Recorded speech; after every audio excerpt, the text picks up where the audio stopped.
Pisces, April 2026 is not here to improve your life. It's here to check if you actually have a system, or just emotions with a bank account attached.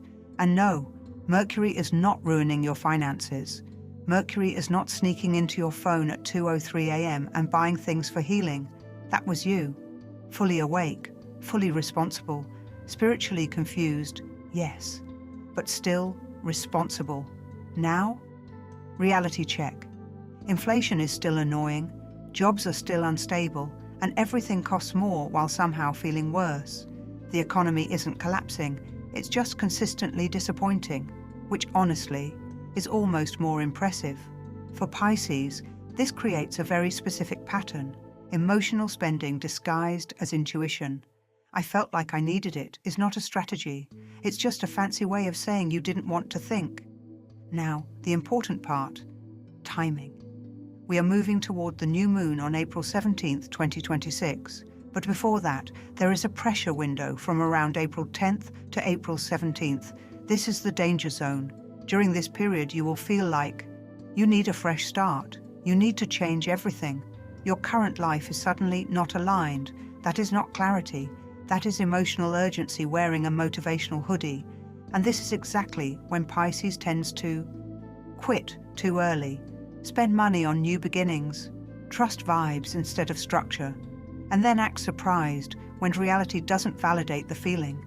Now, April 17th, the new moon. And let's be clear, this is not magic. This is a reset trigger. For Pisces, new moon energy usually feels like new identity, new plans, new motivation, new emotional certainty. But here is the problem nobody says out loud.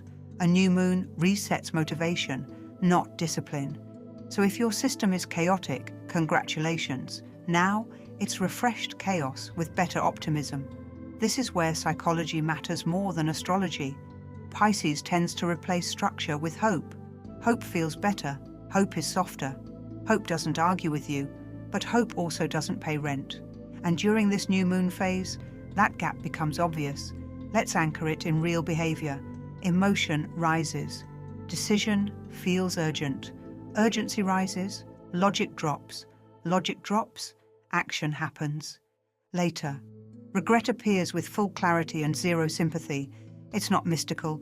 It's just how humans behave when they confuse feelings with instructions.